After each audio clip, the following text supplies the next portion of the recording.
Hello বন্ধুরা, আজ আমি নেপালের পোখরা সিটির ভিডিও নিয়ে চলে এসেছি আপনাদের কাছে। পুরো পোখরা সিটিকে এক্সপ্লোর করে আপনাদের দেখাবো, তাহলে আমার এই পুরো ভিডিওটি আপনারা দেখতে থাকুন।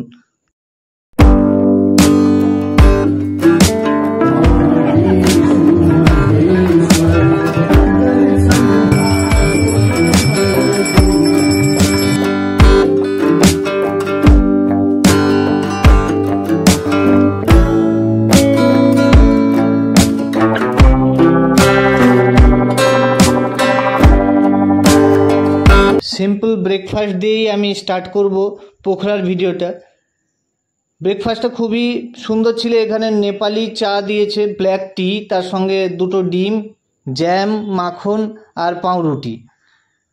মোটামুটি হালকা আমি আজকে ব্রেকফাস্ট নিচ্ছি। ভারী ব্রেকফাস্ট নিলে সারাটা দিন ঘুরতে হবে, তাই আমি হালকা ব্রেকফাস্ট নিয়েই আমি যাব।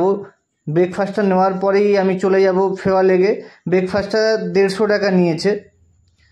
এই চলে এসেছি ফেওয়া লেক। দেখুন, বিরাট বড় ফেওয়া লেক। মেন আকর্ষণ, পোখরার মেন আকর্ষণ হলো এই ফেওয়া লেক। তার সঙ্গে সঙ্গে মাউন্ট অন্নপূর্ণার রেঞ্জগুলো আজ দেখতে পাওয়া যাচ্ছে না, যেহেতু কুয়াশা হয়েছে, কুয়াশা আচ্ছন্ন। যদি এটা কুয়াশা না হতো, এমনি দিনে যদি আসা যেত, তাহলে খুব সুন্দরভাবে মাউন্ট অন্নপূর্ণার রেঞ্জগুলো দেখা যায়। ওটা খুব সাদা বরফে ঢাকা থাকে, তো সাদা, খুবই সুন্দর লাগে চোখের সামনে বোটিং করতে করতে ওই মাউন্টেন রেঞ্জটাকে দেখার জন্য। আজকে ওয়েদার ভালো নয়, ওয়েদার ভালো হলে আপনাদেরও দেখাতে পারতাম। এমনিও খুব ভালো লাগছে আমাকে। আমি বোটিং করে নিচ্ছি ফেওয়া লেকে। বোটিং করে আমি বরাহি মাতার মন্দিরে যাব। তার আগে কিছুটা ঘুরিয়েও দেয়, ওরা বোটে করে ঘুরিয়ে দেয়। আমি শেয়ার বোট করে যাচ্ছি বোটে। 8 থেকে 10 জন নেয় শেয়ার বোটে, 130 টাকা। এবারে আপনারা ওটাকে রিজার্ভও করতে পারেন। রিজার্ভ করলে অনেকটা বেশি টাকা পড়ে। আপনারা যদি বেশি লোকে থাকেন তাহলে রিজার্ভ করে যেতে পারবেন। একটা ছোট্ট দ্বীপে মাতা বরাহি দেবীর মন্দির এখানে রয়েছে, খুবই জাগ্রত, এবং নেপালের লোকেরা খুবই পবিত্র বলে এটাকে মেনে থাকেন। অনেকেই আসেন পুজো দেওয়ার জন্য, টুরিস্টেরাও আসেন। খুবই সুন্দর মন্দির। তার পাশাপাশি আমি নিয়ে আপনাদের দেখাচ্ছি, এই যে নেপালের ফ্ল্যাগ লাগানো রয়েছে, নেপালের ফ্ল্যাগের উপর তার পাশেই এই মন্দিরটা অবস্থিত। মন্দিরে ভিডিও করতে দেবে কিনা দেখছি। না, এখানে লেখাই রয়েছে মন্দিরে ভিডিও করা যাবে না। মন্দির খুবই সুন্দর মন্দির। আপনারা যখন এখানে আসবেন ফেওয়া লেগে, এই মন্দিরটা একবার ঘুরে দেখবেন, খুবই ভালো লাগবে।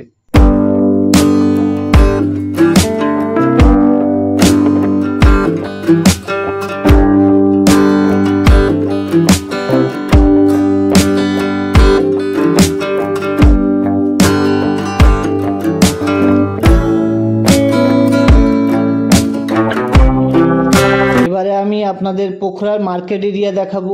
মার্কেট এরিয়াটা শুরু হচ্ছে ফেওয়া লেকের পাশ থেকেই। ফেওয়া লেকের অপোজিট দিকে, ফেওয়া লেকের দিকেই হচ্ছে আপনার এই যে দেখতে পাচ্ছেন প্রাচীর, আর অন্যদিকেই আপনাদের পুরো মার্কেট এরিয়া। অনেক দোকানপাট রয়েছে এখানে। পশমের কাপড়, তার সঙ্গে সঙ্গে হ্যান্ড ফেব্রিকের কাপড় এখানে প্রচুর পরিমাণে পাওয়া যায়। আর জিনিসপত্র একটু কস্টলিও এখানে রয়েছে, কারণ বিভিন্ন দেশের লোকেরা এখানে আসে। আমেরিকা, ইউরোপ, তারপরে তো চায়না, তাইওয়ান, জাপান, সমস্ত দেশের লোকেরা এখানে এসে থাকে। আপনারা যদি নেপালে আসেন, নেপালের প্রথম কাঠমান্ডুর পরেই এই পোখরা অঞ্চল। আর পোখরায় প্রচুর টুরিস্ট এখানে এসে থাকে। এই জিনিসটা খুবই আমাকে ভালো লেগেছে। এখান থেকে একটা আমি নিয়েছি, এর আওয়াজও খুব সুন্দর।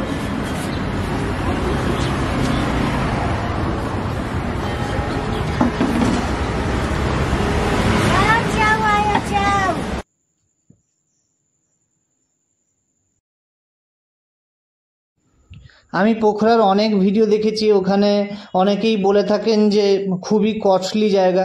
অফকোর্স এটা খুবই কস্টলি জায়গা, তা সত্ত্বেও আপনি বাজেট ট্যুরও করতে পারেন। এবারে কতটা খরচ করবেন ওটা আপনার উপর ডিপেন্ড করে। আপনি ধরুন প্রকৃতির সৌন্দর্যও নিতে চাইবেন, তার সঙ্গে সঙ্গে সমস্ত রকম আনন্দ যদি নিতে চান তাহলে তো ওখানে কস্ট বেড়েই যাবে। ধরুন বড় বড় রেস্টুরেন্টে খাবার যদি আপনি খান তাহলে তো বেশি টাকা পড়বে।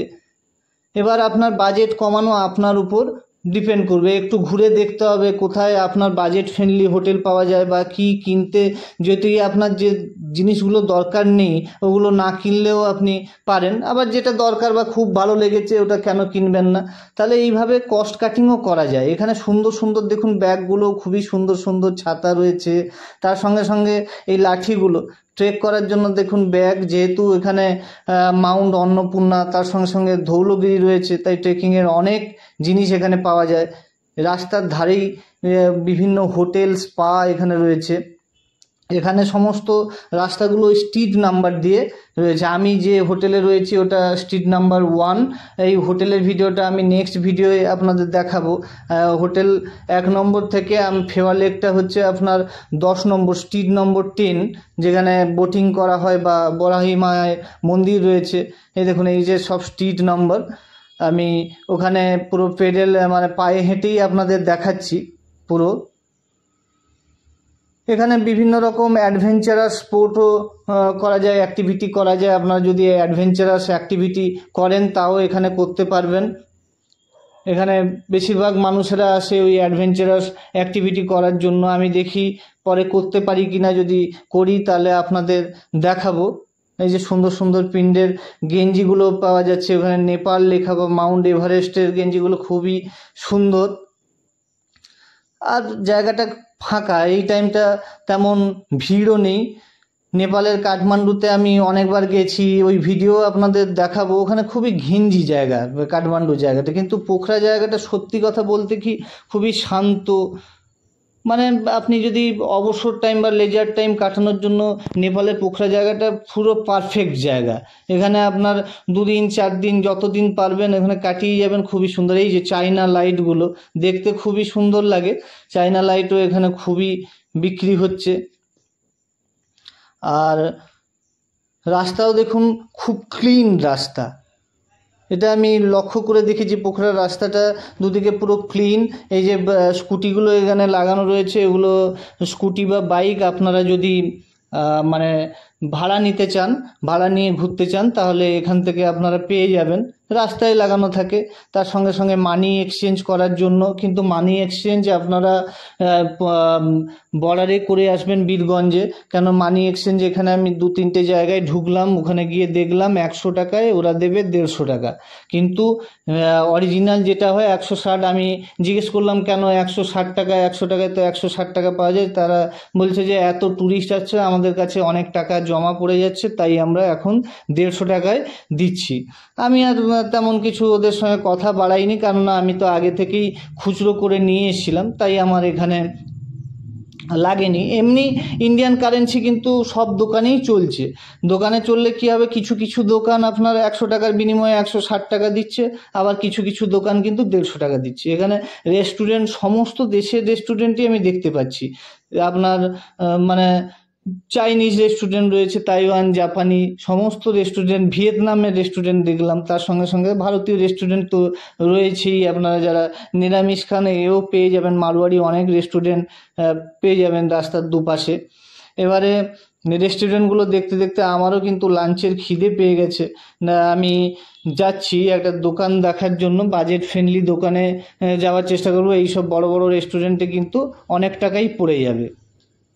দেখে তো ঢোকার ইচ্ছে হয়, কিন্তু আপনাদের একটু বাজেট ফ্রেন্ডলি হোটেল আমি দেখাবো, যেখানে নেপালি থালি পাওয়া যায়। নেপালের মেন যে খাবার ওটা হচ্ছে ভাত আর ডাল, তার সঙ্গে সঙ্গে যদি আর চিকেনও পাওয়া যায়। এই হোটেলে আমি ঢুকলাম, ওখানে ঢুকে এখনও পুরোপুরি রেডি হয়নি, আর আমি একটু রাইস খেতে চাইছি, নেপালি থালি। তাই আর একটু এগিয়ে যাব, স্ট্রিট নাম্বার 5-এর দিকেই যাচ্ছি। স্ট্রিট নাম্বার 5-এর দিকে একটা দোকান আমি দেখেছিলাম, খাবার দোকান, দেখি ওখানে যাচ্ছি। তার সঙ্গে সঙ্গে দেখুন দুটো রাস্তায় এই যে চলে এসে, এটা হচ্ছে নেপালি থালি। নেপালি থালি 380 টাকা নিয়েছে নেপালি রুপিজে। এখানে ভাত, ডাল, তরকারি, শাক অবশ্যই থাকে, তার সঙ্গে সঙ্গে 3 রকম চাটনি, ছোট ছোট চাটনি, চিকেনের এই তরকারি, এই চিকেন, তার সঙ্গে সঙ্গে ডাল। দেখে তো খুব ভালোই লেগেছে, খিদেও খুব পেয়েছে। দেখি ডালটা টেস্ট করে দেখি। ডালটা কিন্তু খুবই ভালো লাগছে, মানে ডালটা খুবই সুন্দর। এবারে খাওয়া দাওয়ার পরে যাব ফেওয়া লেগে। চলে এসেছি ফেওয়া লেগে। সন্ধ্যা আরতি খুবই সুন্দর ও মনোরম, আপনারা দেখতে থাকুন।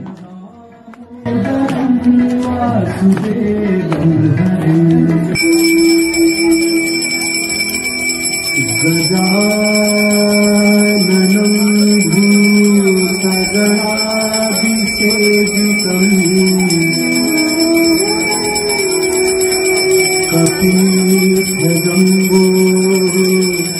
फलचारुभक्षणम्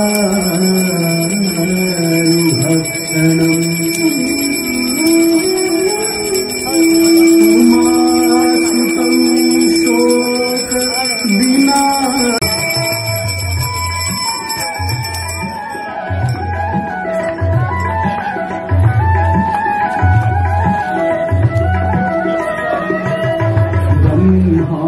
विष्णु महेश्वर दर्शन ध्यान सबई, अम्बे दर्शन ध्यान सबई।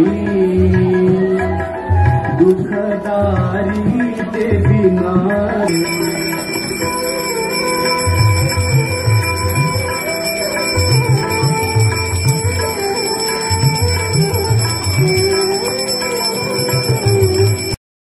দেখলেন কি সুন্দর সন্ধ্যা আরতি। এই সন্ধ্যা আরতি দেখার জন্য বহু মানুষ দেখুন এখানে ভিড় করে রয়েছেন। সত্যিই খুবই সুন্দর এই সন্ধ্যা আরতি। খানিকটা আপনারা হরিদ্বার বা কাশীর ওই সন্ধ্যা আরতির মতোই, ওটা অনেক বড় হয়, এখানেও ওই রকম করার চেষ্টা করেছে। আমার খুবই ভালো লেগেছে। এবারে ডিনার করে নেওয়ার পালা। 7:30 বেজে গেছে। ডিনারও হালকা আমি ডিনার নিয়েছি, ওই সেই লাল ডিম দুটো ছাড়িয়ে খাচ্ছি। খুবই ভালো ডিনার, কম পয়সায়। তাহলে আমার এই ভিডিওটা যদি আপনাদের ভালো লাগে তাহলে লাইক, শেয়ার, কমেন্ট করবেন। আর সাবস্ক্রাইব না করা থাকলে অবশ্যই সাবস্ক্রাইব করে নেবেন। তাহলে আজকে এখানে আমি শেষ করছি। নেক্সট ভিডিও খুব তাড়াতাড়ি নিয়ে আসবো। ধন্যবাদ।